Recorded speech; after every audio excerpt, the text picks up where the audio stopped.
আপোনাক মহামহন্ত মহাপুৰুষ দুজনৰ একান্ত সেৱক আজি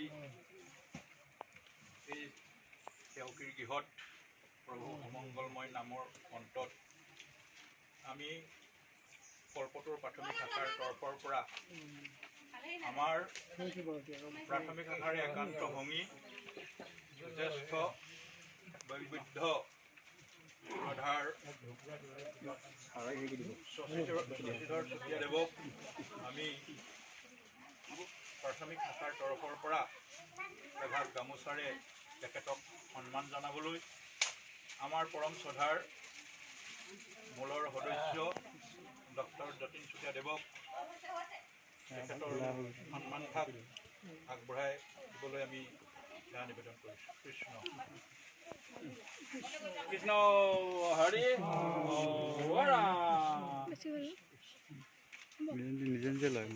পৰম শ্ৰদ্ধাভাজন আমাৰ শ্ৰীমন্ত শংকৰদেৱ সংঘৰ ডিব্ৰুগড় জিলাৰ অন্তৰ্গত মহাআঞ্চলিকৰ অধীনত কল্পটোৰ প্ৰাথমিক শাখাৰ বয়োজ্যেষ্ঠ শ্ৰদ্ধাৰ সকলোৰে সৰবৰ্হী জনপ্ৰিয় কীৰ্তি শিক্ষক আৰু এই অঞ্চলটোৰ এজন স্বনামধন্য ভকত গুৰুজনাৰ প্ৰপঞ্চ শিষ্য শশী প্ৰসাদ চুতীয়া দেৱৰ আজি প্ৰায় ৯৭ বছৰ বয়সত অৱতীৰ্ণ হৈছেহি। তেখেতে আজি তেওঁৰ গৃহতে সমগ্ৰ পৰিয়ালটোৰে সৈতে ভাগৱতৰ সন্মুখত বাংময়মূৰ্তিৰ আগত ভকতৰ সমনিতে আই সমস্তৰ সমনিতে এভাগী ঘোষাৰে তেখেতে সকলোকে প্ৰাৰ্থনা জনাইছে। গুৰুজনাৰ শ্ৰীচৰণলৈ ভগৱন্তৰ শ্ৰীচৰণলৈ তেখেতৰ এই ভাগী প্ৰাৰ্থনা আমি সবাৰে সন্মিলিতভাৱে আমি একান্তভাৱে ক্ষুদ্ৰ বিশ্বাসে আৰু ভগৱন্তৰ শ্ৰীচৰণলৈ অৰ্পণ কৰিবৰ কাৰণে আমি সকলোৱে সমবেত হৈছোঁ। ইতিমধ্যে ভাগৱত ভাগী নাম প্ৰসংগ সুন্দৰভাৱে পৰিহিত ৰূপত সম্পাদন হৈছে। তাৰ পিছতে আনুষ্ঠানিকভাৱে এভাগী অনুষ্ঠান আয়োজন কৰিছে। ইতিমধ্যে আমাৰ আগত এখন আধুনিক জগতৰ সন্মুখত যাক টেক বুলি কয় আমি অসমীয়াত পিঠা বুলি ক'ব লাগিব।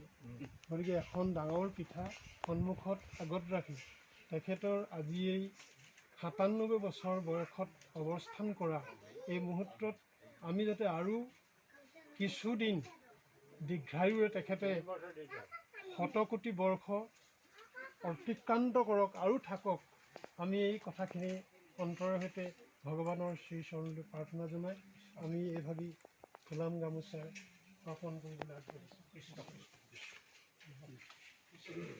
কৃষ্ণ হৰি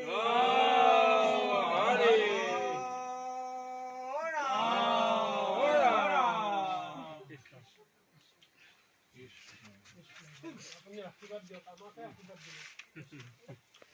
ভগৱন্তৰ শ্ৰীচৰণলৈ আমি অৰ্পণ কৰিছোঁ আপোনাৰ প্ৰাৰ্থনা ভাগি। কৃষ্ণ দীৰ্ঘায়ু হওক।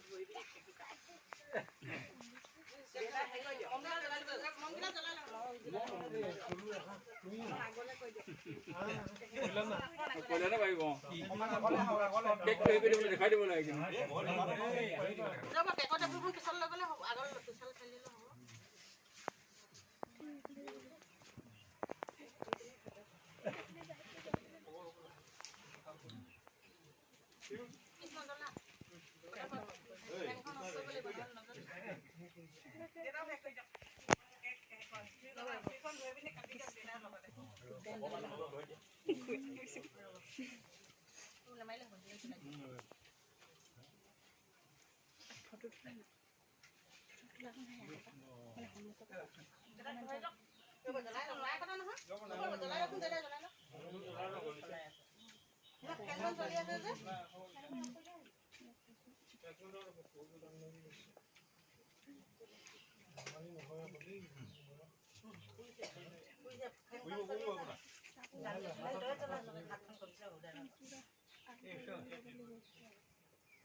এইবাৰ কিন্তু ইংৰাজীত ক'ব লাগিব।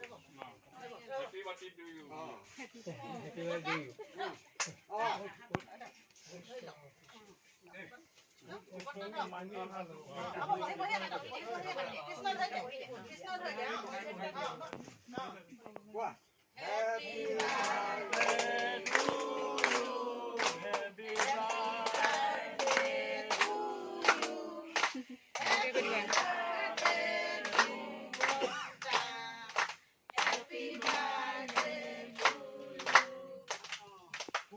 জন্মদিন সুখী হওক।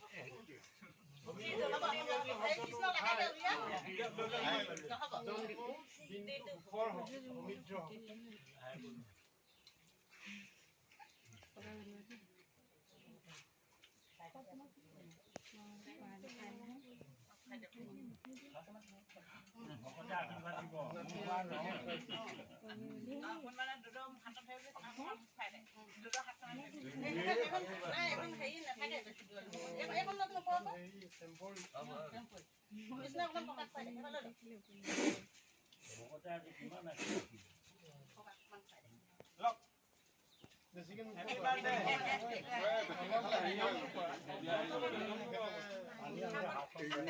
লৈ যাম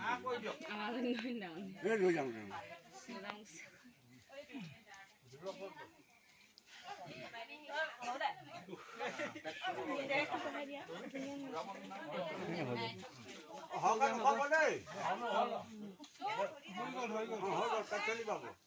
নিয়মটো বাকীখিনি আই সকলে খাই পেলাওক।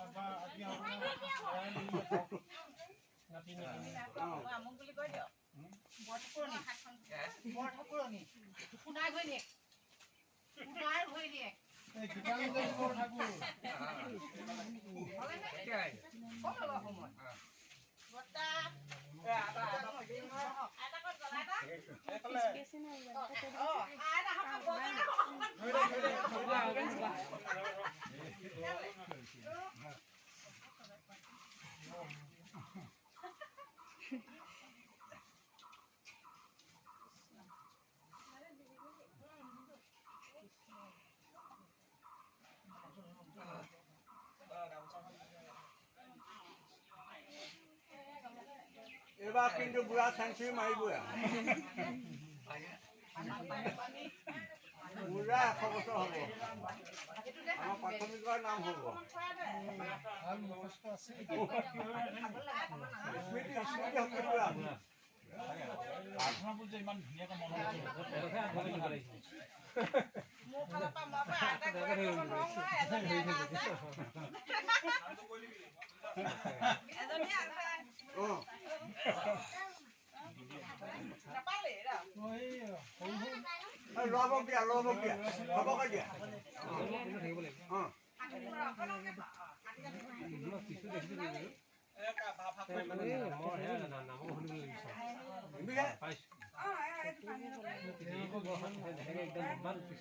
সম্পূৰ্ণ আহি গাইছে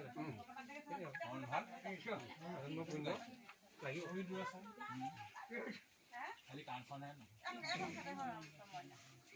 কৈছে আকৌ ইমান ভাল এটা দিন আজি